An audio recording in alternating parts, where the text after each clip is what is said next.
المرسلين وعلى آله وصحبه أجمعين أما بعد أعوذ بالله من الشيطان الرجيم بسم الله الرحمن الرحيم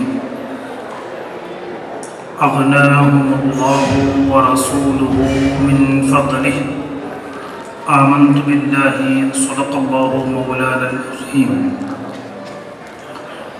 سب لوگ 3 بار صلاۃ پڑھیں صلی اللہ علی محمد صلی اللہ علیہ وسلم صلی اللہ علی محمد صلی اللہ علیہ وسلم اللہم صلی علی محمد یا ربی صلی علیہ وسلم۔ رب تعالی اس صلاۃ کی برکت سے مرنے سے پہلے مدینے کو دیکھنے کی توفیق عطا فرمائے۔ صاحب مدینہ محمد الرسول اللہ رواہنا فدا صلی اللہ علیہ وسلم سے سچی محبت سچا عشق رکھنے کی توفیق عطا فرمائے۔ ہم پڑھتے ہیں کہ عند النزا مرنے کے وقت جو تکلیف ہوتی ہے وہ بڑی شدت کی تکلیف ہے، اسے کوئی سنبھال نہیں سکتا ہے۔ اس صلاۃ کی برکت سے دعا کرے مرنے کے وقت آنکھوں کے سامنے مدینے والے کی زیارت عطا فرمائے۔ چمک تجھ سے پاتے ہیں سب پانے والے، میرا دل بھی چمکا دے چمکانے والے، برستا نہیں دیکھ کر ابر رحمت، بدوں پر بھی برسا دے برسانے والے۔ میں مجرم ہوں آقا مجھے ساتھ لے لو، میں مجرم ہوں آقا مجھے ساتھ لے لو، کہ رستے میں ہیں جا بجا تھانے والے۔ یا صاحب الجمال و یا سید البشر، یا صاحب الجمال و یا سید البشر، من وجهك المنیر لقد نور القمر، لا يمكن الثناء كما كان حقه بعد الخدا بزرگی قصہ مختصر۔ عزیز الملت، مقرر خصوصی ڈاکٹر عبدالسلام کی تقریر سے پہلے میں کھڑا ہوا، اس لیے پہلے عبدالسلام استاد کا نام لیا، اس کے بعد میرا نام لیا، اس لیے کہ پروگرام کے جو منتظمین ہیں وہ ڈر رہے ہیں کہ اردو کی تقریر ہونے کے بعد اردو والے چلے جائیں گے۔ ایسا نہیں کریں گے انشاءاللہ؟ بات سمجھ میں آئے یا نہ آئے، اتنا تو پکا ہے کہ محفل تاجدار مدینہ محمد رسول اللہ صلی اللہ علیہ وسلم کی محفل ہے۔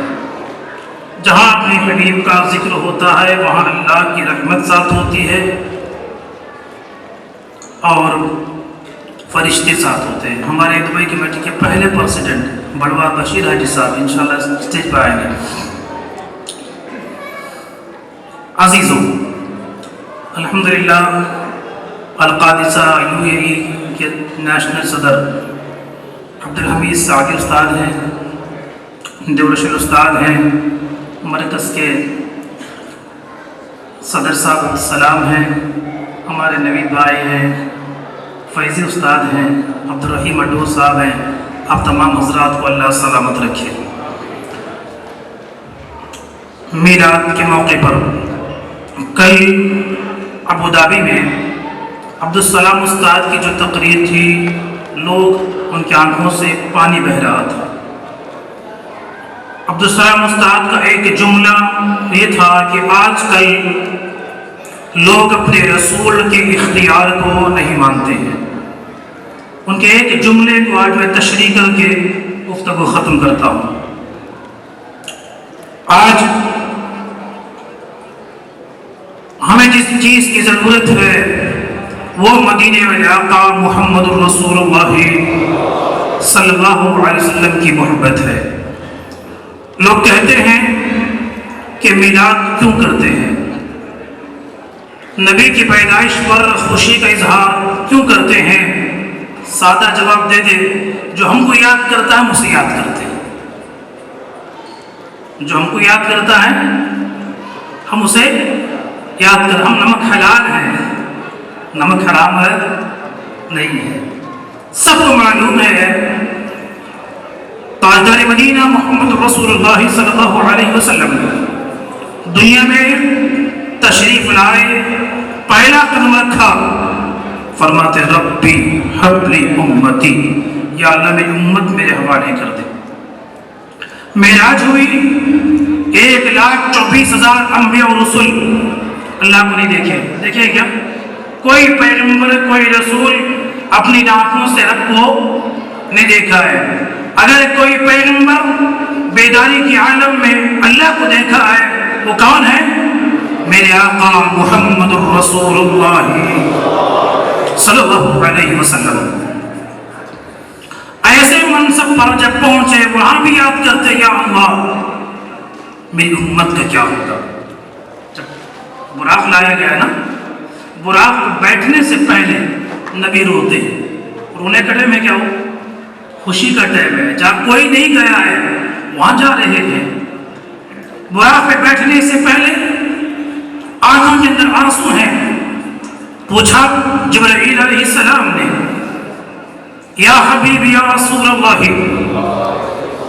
یہ رونے کا ٹائم نہیں ہے، یہ خوشی کا ٹائم ہے، مسرت کا ٹائم ہے، رب آپ کو ملنا چاہتا ہے، آپ خوشی خوشی چلیں۔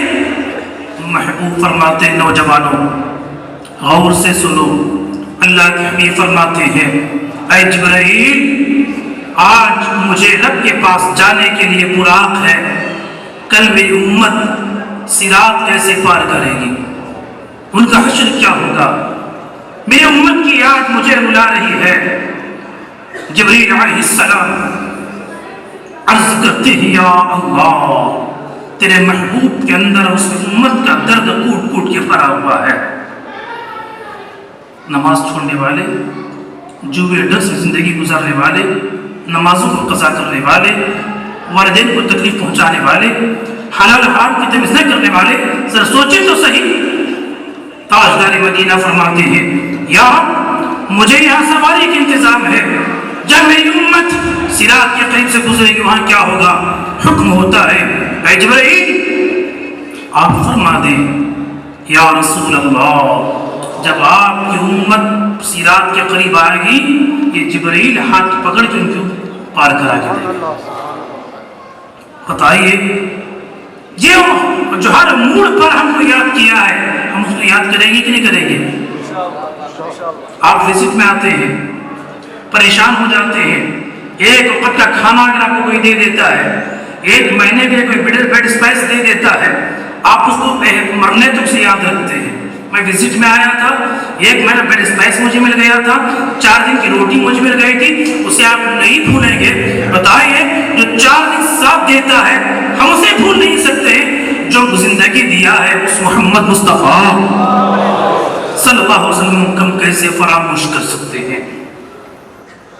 عام آدمی تھوڑی ہے، آج فٹ پاتھ پر بیٹھو تو نبی کے بارے میں چرچے، ہوٹل میں بیٹھو تو نبی کے بارے میں چرچے، جب ٹائم پاس نہیں ہوتا وہاں بیٹھ کے نبی کے بارے میں چرچے۔ سیدنا امام مالک رضی اللہ عنہ سے لوگوں نے کہا حضور آپ ایسا کریں کہ آپ بیزی ہو گئے ہیں نا، حدیث سنانے کے لیے کسی اور کو بھیج دیں۔ ہم فٹ پاتھ پہ بیٹھ کے حدیث پڑھتے ہیں نا، پیپر میں بیٹھ کے حدیث پڑھتے ہیں۔ امام مالک رضی اللہ تعالی عنہ جب ان کے گھر میں کوئی آتا کہ میں آپ سے حدیث سننا چاہتا ہوں تو کیا کرتے؟ نئے کپڑے پہنتے، عطر لگاتے، عود جلاتے، الگ تخت پر بیٹھ کر ادب و احترام کے ساتھ حدیث سناتے ہیں۔ ایک دفعہ حدیث سنا رہے ہیں، رنگ بدل رہا ہے، آنکھوں سے پانی گر رہے ہیں، چہرہ بدل گیا ہے، حدیث برابر جاری ہے، چہرہ بالکل لال پیلا ہو گیا ہے، حدیث برابر جاری ہے۔ حدیث کا درس ختم ہونے کے بعد حضرت اٹھے، دیکھ ان کے ران پر بچھو ہے نا، بچھو عقرب کیا ہوتے ہیں ملیالم میں؟ چیل چیلو تل تل بنڈ کدے ہو گیا بچھو ڈانک مار رہا تھا. حضرت نے پوچھا, شاگردوں نے کہا حضور آپ اتنے زبردست بچھو آپ کو زخمی کر رہا ہے, آپ ہلے تک نہیں. فرماتے ہیں میں حدیث سنا رہا تھا, تاجدار مدینہ کے کلمے سنا رہا تھا, جملے سنا رہا تھا, کیسے برداشت کروں؟ 100 مرتبہ ڈنک مارا تھا. اتنی ادب احترام کے ساتھ حدیث کو سنایا جاتا تھا. اس لیے میرے عزیزوں, اختیار مصطفیٰ صلی اللہ علیہ وسلم ہماری طرح نبی نہیں ہے. یاد رکھیے اللہ نے کو اختیار دیا ہے. ہمارے موقع صاحب اللہ دولت میں برکت عطا فرمائے, اللہ دولت دیا ہے, عزت دی ہے, علماء کی صحبت دی ہے, اللہ اور مزید ترقی عطا فرمائے. کیا کوئی ان کو یہ پاور ہے کہ فرض کو واجب کر دے, سنت کو فرض کر دے؟ چلو ان کو پاور نہیں ہے, یوں یہی کہ کوئی کنگ آ جائے بولے میں فرض کو واجب کر دیتا ہوں, واجب کو فرض کر دیتا ہوں. یہ اختیار اللہ نے کسی کو نہیں دیا ہے. یہ اختیار اگر کسی کو دیا ہے تو محمد رسول اللہ صلی اللہ علیہ وسلم. میرے آقا صلی اللہ علیہ وسلم ارشاد فرماتے ہیں, یا ایھا الناس ان اللہ قد فرض علیکم الحج. اے لوگو اللہ نے تم پر حج فرض کیا ہے. حج کون فرض کیا ہے؟ زور سے بولو. اللہ نے حج فرض کیا ہے. حضرت سیدنا عقرہ ابن حابس تمیمی رضی اللہ عنہ کھڑے ہوتے, فی کل عام یا رسول اللہ, فی کل عام, کیا ہر سال حج کرنا ہے؟ جواب کیا دینا چاہیے تھا؟ اللہ فرض کیا ہے, جیسا وہ فرض کیا ویسا رہے گا, ہے کہ نہیں؟ لیکن حضور کا جواب سنیں. حضور فرماتے ہیں لو قلت نعم, لو قلت نعم لوجبت فی کل سنۃ وما استطعتم. اگر میں ہاں کہہ دیتا تو حج ہر سال تم پر فرض ہو جاتا. اگر میں ہاں کہہ دیتا تو حج ہر سال تم پر فرض ہو جاتا. وما استطعتم, اور تم سے ادا نہیں کر سکتے. معلوم کیا, حج اللہ نے فرض کیا ہے, لیکن اس کی فرضیت کیسی ہوگی؟ سال میں ایک بار ہے یا زندگی میں ایک بار ہے. اس کا اختیار محمد رسول اللہ صلی اللہ علیہ وسلم کی دست پاک میں دیا ہے. ایک بار اللہ کے حبیب جناب محمد رسول اللہ صلی اللہ علیہ وسلم ارشاد فرماتے ہیں, اے لوگو اللہ نے مکے کو حرم بنایا ہے. کون بنایا ہے؟ اللہ نے مکے کو حرم بنایا ہے.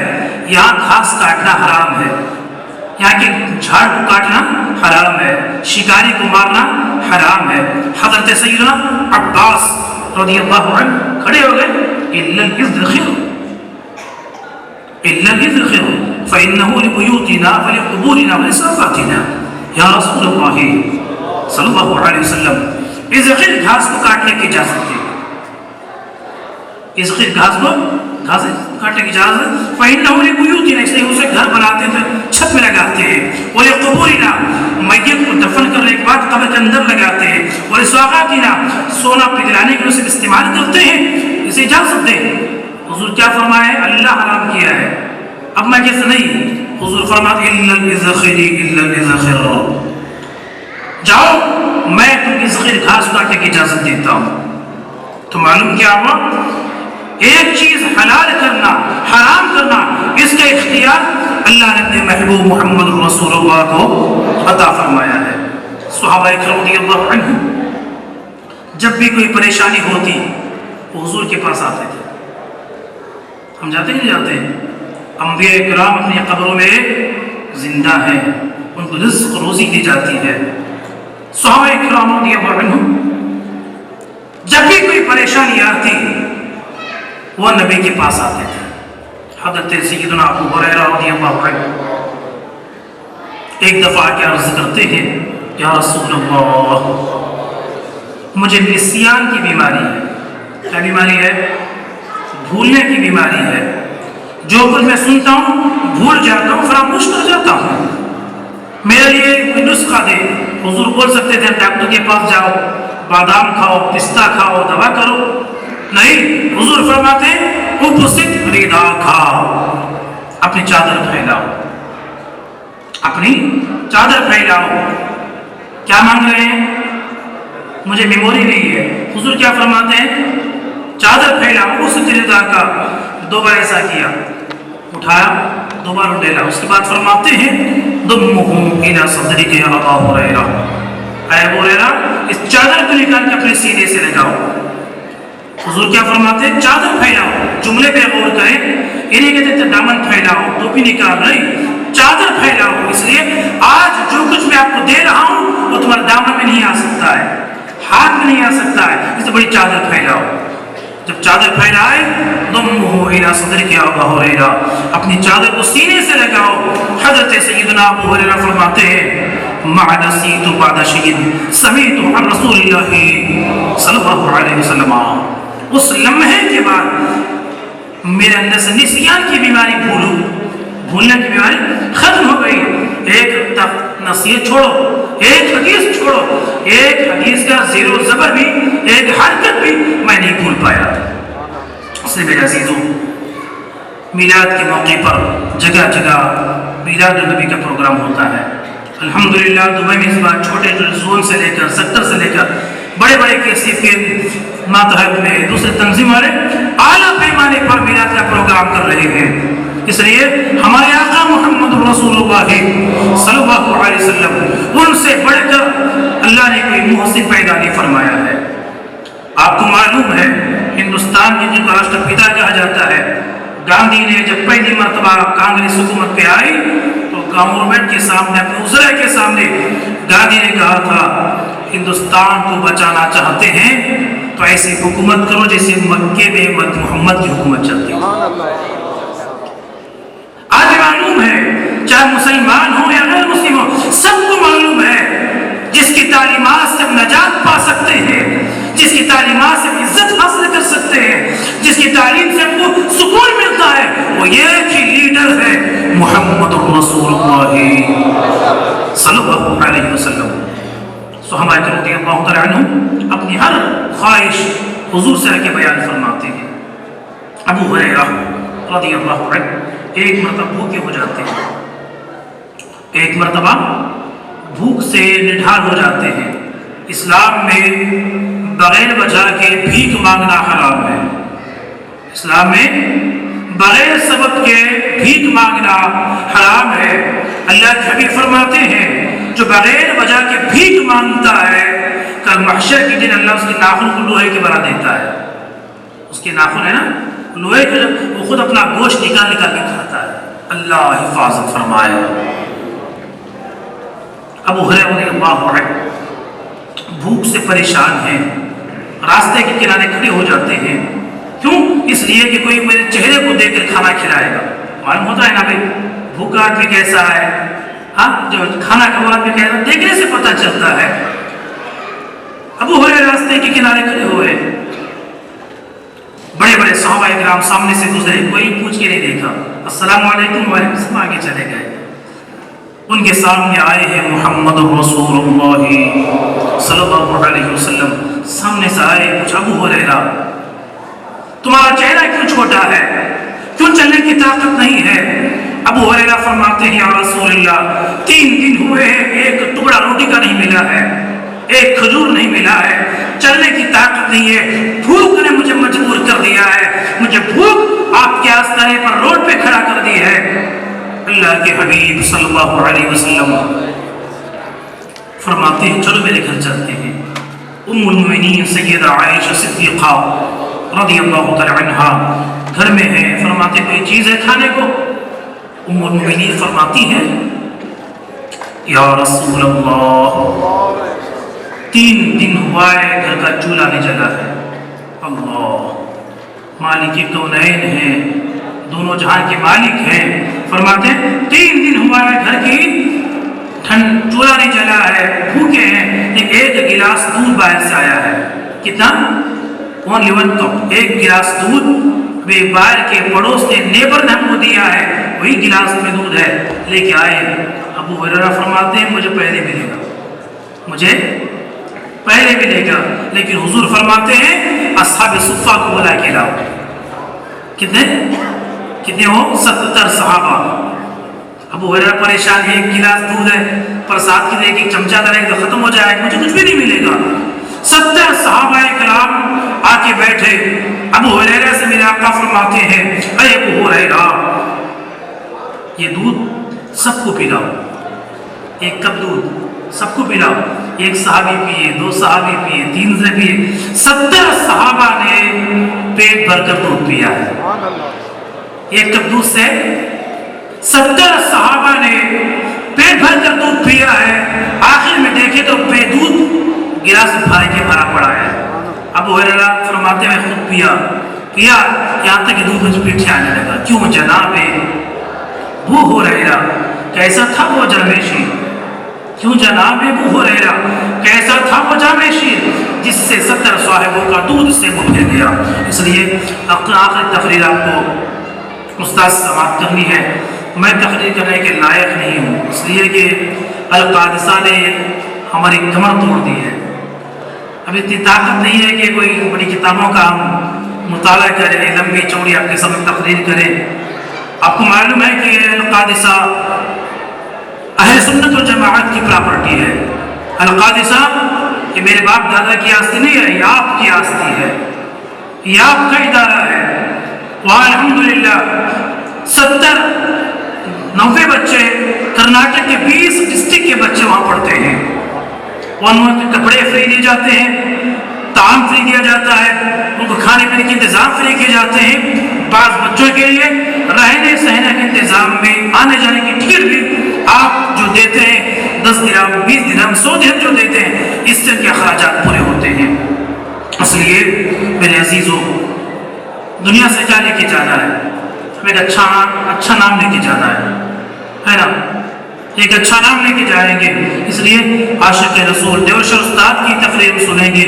تاجدار مدینہ محمد رسول اللہ صلی اللہ علیہ وسلم کو جب آخری مرتبہ قبر شریف میں رکھا گیا، آخری بار میرے اور آپ کے آقا محمد رسول اللہ صلی اللہ علیہ وسلم کو قبر شریف میں رکھا گیا تو مولا کائنات علی بن ابی طالب رضی اللہ عنہ قبر کے اندر دیکھیں کہ قبر میں حضور پڑھ رہے ہیں.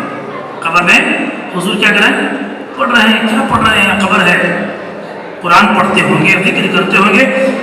علی نے قریب گئے، علی قریب جا کے سنا حضور کے لب پہ تھا اللہم امتی اللہ اللہ.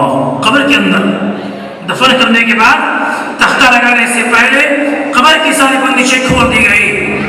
انبیاء زندہ ہوتے. سنی نوجوانوں الانبیاء احیاء فی قبورہم، اپنے اپنے قبر میں نبی زندہ ہوتا ہے. ان اللہ حرم علی الارض ان تأکل اجساد الانبیاء نبی اللہ حی یرزق فی قبرہ. اللہ نے زمین پر حرام کر دیا ہے کہ مٹی کو حرام کیا ہے کہ نبی کے جسم کو کھائے. نبی اپنی قبر میں زندہ ہوتا ہے، اسے روزی دی جاتی ہے. علی فرماتے ہیں میں نے حضور کے جسم کو، نوجوان سنیں، نوجوان غور کریں، میں نے حضور کے باڈی کو، جسم کو قبر میں رکھا. قبر میں ساری بندش کھولنے کے بعد قریب گیا، حضور کے جسم پر کیا ہے؟ امتی امتی امتی. اس لیے جو پیغمبر ماں کی پیٹ میں آپ کو یاد کیا ہے، رب کے پاس گیا تو وہاں یاد کیا ہے، قبر میں گیا تو وہاں یاد کیا ہے، وہ سب کیسے بھول سکتے ہیں؟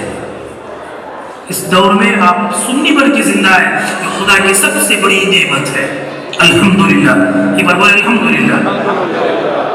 اسی مذہب اہل سنت پر قائم رہنے کی دعا کریں. انشاءاللہ استاد کے حنیف لوگ بیٹھے گا انشاءاللہ، سمجھ میں آئے یا نہ آئے. ان ذکر الصالحین تنزل الرحمہ، جہاں صالحین کا ذکر ہوتا ہے وہاں رحمت کے فرشتے آتے ہیں. یا صالحین کا ذکر نہیں، سید الصالحین محمد رسول اللہ، سید المتقین محمد رسول اللہ، سید الرسول محمد رسول اللہ صلی اللہ علیہ وسلم کا ذکر ہو رہا ہے. اس لیے بیٹھیں. آپ بہت سارے وزٹ میں آئے لوگ ہیں، اللہ ان کو ضرور انشاءاللہ اس کی برکت سے روزی عطا فرمائے گا. بے اولاد ہیں ان کو اولاد عطا فرمائے گا. اتنا بڑا پروگرام کرنا آسان نہیں ہے نا؟ آسان ہے کیا؟ کئی 1.5 لاکھ تک کے ہار کے خرچے آ جاتے ہیں. کھانے کے انتظام، فروٹ کے انتظام، جوس کے انتظام سب لوگوں نے آپ کے ہی علاقے کے لوگ دیے ہیں. میں اپنے گھر سے کہا رہا ہوں، میں تو مسکین ہوں. ہم تو غریب لوگ ہیں. آپ نے نبی کے نام پر اتنا سارا دیا ہے. جتنے لوگ میلاد کے لیے صدقہ دیے, خیرات دیے, ہدیہ دیے ہیں, رب تعالیٰ ان کے نام کو جانتا ہے, ان کی نیت کو جانتا ہے, ان کے ارادے کو جانتا ہے. اپنے حبیب کے صدقے سے رب تعالیٰ آپ کی حاجت کو پورا فرمائے, آپ کے دلوں میں مدینے والے کی محبت پیدا فرمائے. آمین. السلام علیکم ورحمۃ اللہ وبرکاتہ. وعلیکم السلام ورحمۃ اللہ. بسم اللہ والحمدللہ والصلاة والسلام علی رسول اللہ صلی اللہ علیہ വസല്ലം. ബഹുമാനാദരവുള്ള നേതാക്കളെ, സുഹൃത്തുക്കളെ, സഹോദര സഹോദരിമാരെ, അധ്യക്ഷ പ്രസംഗം എന്ന അധിക പ്രസംഗം നടത്താനല്ല, ഒറ്റ കാര്യം പറഞ്ഞ ബഹുമാനപ്പെട്ട ദേവർഷാല ഉസ്താദ് ആർക്കും പരിചയപ്പെടുത്തി തരേണ്ടതില്ല. കേരളത്തിലും കർണാടകയിലും ഇന്ത്യയുടെ വിദേശ രാജ്യങ്ങളിലെല്ലാം വളരെ പ്രൗഢമായ ആയിരക്കണക്കിന് വേദികളിൽ ഹബീബായ റസൂലുള്ളാഹി സ്വല്ലല്ലാഹു അലൈഹി വസല്ലം തങ്ങളുടെ മഹബത്ത് പ്രസംഗിച്ച് മദീനയിലേക്ക് വിശ്വാസികളെ മുത്ത് റസൂലുള്ളാഹി സ്വല്ലല്ലാഹു അലൈഹി വസല്ലം തങ്ങളുമായി ബന്ധിപ്പിക്കുന്നതിൽ വളരെയേറെ ഗൗരവത്തോടുകൂടി തന്നെ അത് മനസ്സിലാക്കി തരുന്നതിൽ മുന്നിൽ നിൽക്കുന്ന വലിയ പണ്ഡിതനാണ് ഉസ്താദിന്റെ പ്രഭാഷണം വളരെ കൃത്യമായി ഇന്നലെ അബുദാബിയിൽ ഒരു കുറഞ്ഞ സമയമാണ് പ്രസംഗിച്ചിട്ടുള്ളതെങ്കിലും എല്ലാവരും കരഞ്ഞുകൊണ്ടാണ് ആ സദസ്സിൽ നിന്ന് പോയത്. ഒറ്റ കാര്യമേ ഓർമ്മപ്പെടുത്തുന്നുള്ളൂ. ദേവർഷാല ഉസ്താദിനെ പറയുമ്പോൾ തന്നെ, കേൾക്കുമ്പോൾ തന്നെ ആയിരങ്ങളുടെ മനസ്സുകളിൽ കയറി വരുന്നത്, ഓർമ്മ വരുന്നത് ആയിരക്കണക്കിന്റെ പാവപ്പെട്ട സഹോദരിമാരെയാണ്. വിവാഹപ്രായമെത്തി 35ഉം 40ഉം കഴിഞ്ഞ് വിവാഹപ്രായമെത്തി കല്യാണം കഴിക്കാനും കഴിയാത്ത ആയിരത്തിലേറെ സാധാരണയായി ഭക്ഷണത്തിന് പോലും വകയില്ല, ഒരു വിവാഹത്തെ സംബന്ധിച്ച് ആലോചിക്കാൻ പോലും കഴിയാത്ത സഹോദരിമാർക്ക് സന്തോഷകരമായ ജീവിതം നൽകിയ മഹൽ വ്യക്തിത്വമാണ് ദേവർഷാല ഉസ്താദ്. അറിയാം, നമുക്ക് ഇപ്പോൾ ഈ അടുത്ത് വരാനിരിക്കുന്ന മാസങ്ങളിൽ 600-ലേറെ പാവപ്പെട്ട പെൺകുട്ടികളുടെ വിവാഹം തീരുമാനിച്ചുകൊണ്ടാണ് ഉസ്താദ് ഗൾഫ് രാജ്യങ്ങളിലേക്ക് കടന്നു വന്നിട്ടുള്ളത്. ഈ ഒരു വിഷയത്തെ മുത്ത് റസൂലുള്ളാഹി സ്വല്ലല്ലാഹു അലൈഹി വസല്ലം തങ്ങളുടെ പ്രവർത്തനം ഈ രംഗത്ത് നുബുവത്തിന്റെ 40-ാം വർഷത്തിന്റെ നുബുവത്തിന്റെ തുടക്കത്തിൽ ഖദീജ റളിയല്ലാഹു തആല അൻഹ നബി സല്ലല്ലാഹു അലൈഹി വസല്ലം തങ്ങളെ സമാധാനിപ്പിച്ചൊരു വാക്കുണ്ട്, നിങ്ങളെ ഒരു വിഷമവും നിങ്ങൾക്ക് ഏൽക്കില്ല. ഇന്നക ലതഹ്മിലുൽ കല്ല, പാവപ്പെട്ടവരുടെ പ്രശ്നങ്ങൾ ഏറ്റെടുത്തിട്ടുള്ള ആളാണ്. അഥവാ നബി സല്ലല്ലാഹു അലൈഹി വസല്ലം തങ്ങളുടെ കുട്ടിക്കാലം മുതൽക്ക് തന്നെ സോഷ്യൽ സാന്ത്വന രംഗത്ത്, വെൽഫെയർ പ്രവർത്തന രംഗത്ത്, സാധുക്കളെ സഹായിക്കുന്ന രംഗത്ത് മുന്നിൽ നേതൃത്വം നൽകിയ ആളായിരുന്നു നബി സല്ലല്ലാഹു അലൈഹി വസല്ലം തങ്ങൾ. അങ്ങനെയുള്ള ഒരാൾ ഒരു രംഗത്തും പരാജയപ്പെടില്ലെന്ന് ഖദീജ റളിയല്ലാഹു തആല പറഞ്ഞ ആ വലിയ അർത്ഥവത്തായ ഒരു കാര്യമാണ് ദേവർഷാല ഉസ്താദിനെ സംബന്ധിച്ച് ഓർക്കുമ്പോൾ, പറയുമ്പോൾ ഓർമ്മ വരുന്നത്. ഉസ്താദിന്റെ പ്രൗഢമായ പ്രഭാഷണം ഇപ്പോൾ നടക്കുന്നു. സഹോദരിമാർ എല്ലാവരും, ഇവിടെയുള്ള ആളുകൾക്ക് ശാന്തമായി ഇരുന്നു കൊണ്ട് ആ പ്രഭാഷണം അവസാനം വരെ കേൾക്കണമെന്ന് ആമുഖമായി ഓർമ്മപ്പെടുത്തിക്കൊണ്ട്